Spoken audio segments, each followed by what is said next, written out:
कहते हैं धतूरे का बहुत अच्छा क्रम है महाराज, वो केवल शिवरात्रि के दिन करने का होता है। कहते हैं जिसका व्यापार ना चले, व्यवसाय ना चल रहा हो, बहुत ज्यादा कष्ट में जीवन निकल रहा हो और बहुत ही ज्यादा तकलीफ हो रही हो, तो धतूरे को हल्दी में डुबोकर शंकर भगवान को शिवरात्रि के दिन रात को 12 बजे समर्पित करें। उस धतूरे को वापस उठा लाएं 5-10 मिनट के बाद, श्री शिवाय नमस्तुभ्यम बोलकर लाल कपड़े में उसको बांधकर व्यापार वाली जगह में कहीं पर भी उसको बांध दिया जाए। व्यापार पीछे नहीं हटता, व्यापार अग्रण्य भाव में बढ़ता चले जाता है। महाराज उस धतूरे को केवल परंतु शिवरात्रि के दिन रात को 12 बजे ही किया जाए, हल्दी में डुबोना पड़ता है।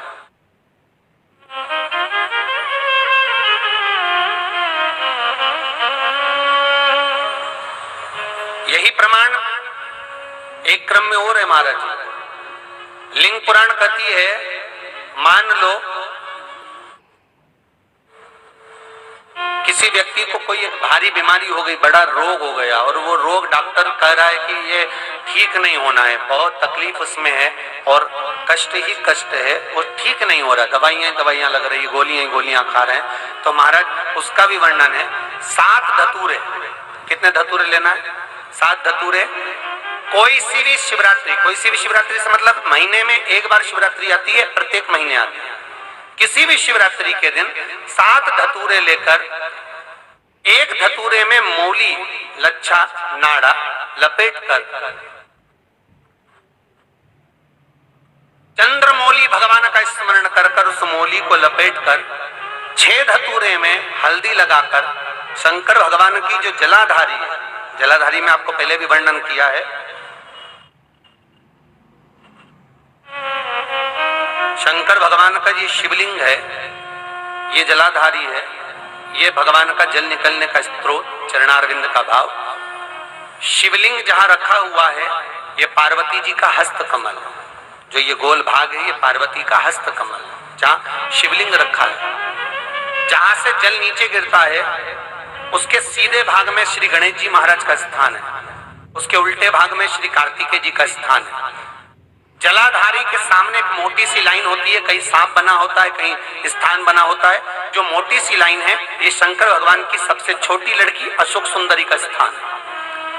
जलाधारी के ऊपर जो 3 टेकी लगी है ये भृगु ऋषि का भृंगी गण का स्थान है। इसके ऊपर जो कलश है, कलश में जो पानी भरा जाता है वो पानी जो बूंद बूंद नीचे गिरता है ये शंकर भगवान की 5 लड़कियों का स्थान है। जया, विषहरा, सामरीबारी, दोतली और देव, ये 5 लड़कियों का स्थान है। शंकर भगवान का संपूर्ण परिवार शिवलिंग के सामने से जहां से जल चालू होता है गिरने के लिए नीचे की ओर जब जल जाता है उस स्थान पर भगवान शंकर के सारे गणों का स्थान है।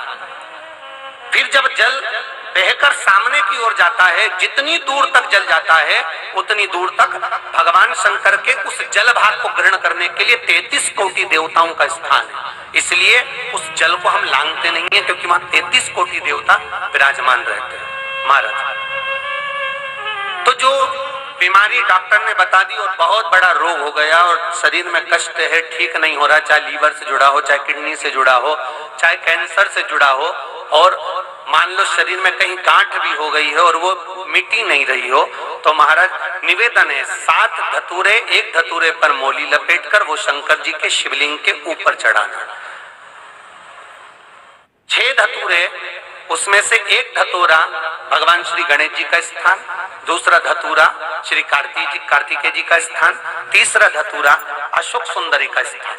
महाराज शंकर भगवान की जगदम्बा जी के हस्त कमल के ऊपर एक धतूरा, अच्छा एक धतूरा जहां से जल नीचे की ओर बहकर जा रहा हो, पानी जिस जगह से नीचे गिर रहा हो बिल्कुल वहीं पर एक धतूरा चढ़ा देना है। उस धतूरे को चढ़ाने के बाद वो धतूरा वापस लेकर आना है, अवधूतेश्वर महादेव का नाम लेकर या चंपेश्वर महादेव का नाम लेकर उस धतूरे को जो बीमार व्यक्ति है उसका स्पर्श कराकर बेलपत्री के पेड़ के नीचे पटकवा देना है। महाराज धीरे धीरे रोग में आराम मिलना प्रारंभ हो जाता है, औषधियां धीरे धीरे समाप्त हो जाती हैं और व्यक्ति स्वस्थ हो जाता है। ये केवल शिवरात्रि के दिन ही होता। 12 महीने शिवरात्रि आती है, आप किसी भी शिवरात्रि को कर सकते हो, किसी भी शिवरात्रि।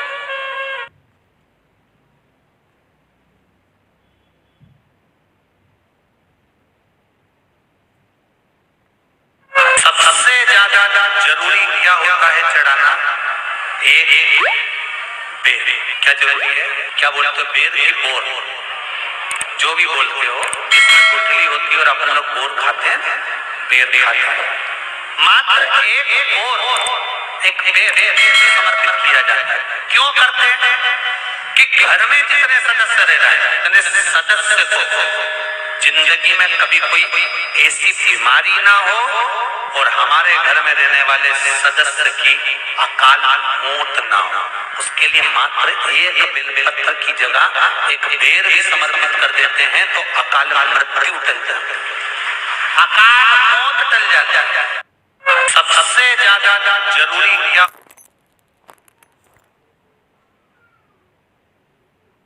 शिवरात्रि के दिन बेर चढ़ाने का बड़ा महत्व है। और शिवरात्रि पर चढ़ा हुआ वो बेर उठाकर ले आइए और उस बेर को उठाकर रख लीजिए। मान लो किसी को उदर से जुड़ी हुई जब तकलीफ रहती है, पेट से जुड़ी हुई तकलीफ रहती है, पेट से जुड़ी हुई कोई भी प्रॉब्लम, अगर पेट से जुड़ा हुआ कोई भी रोग आपको लग गया और डॉक्टर की दवाई चल रही है, सारी औषधि चल रही है, जो शिवरात्रि पर आपने बेर चढ़ाया है वो बेर अगर आपके यहाँ रखा हुआ है, वो बेर उस रोग वाले व्यक्ति को खिला दीजिए। आधे घंटे के अंदर पेट का दर्द, पेट की तकलीफ। शिवरात्रि के दिन चढ़े हुए जल को जब आप थोड़ा सा लेकर आते हो, आपको बताया था ना कि खाली लोटा नहीं लाना चाहिए, खाली कलश शंकर जी के मंदिर से वापस नहीं लाना। शंकर भगवान को जल चढ़ाया, चढ़ाने के बाद थोड़ा सा जल हाथ में या कटोरी में या कलश में झेल लिया, भले 2 बूंद लाओ पर अपने घर पर लेकर आओ। उस 2 बूंद जल का भी स्पर्श कलश के अंदर हाथ की 3 उंगलियां लगाकर अगर त्रिशूल पर टच कर कर मात्र आपने उस कलश के अंदर लगा दिया और वो जल भी आपने अपने घर पर छोड़ दिया, छीट दिया या उसका आचमन मात्र हो गया, तो व्यक्ति का यश बढ़ना अपने आप प्रारंभ हो जाता है, उसकी यश की प्राप्ति उसको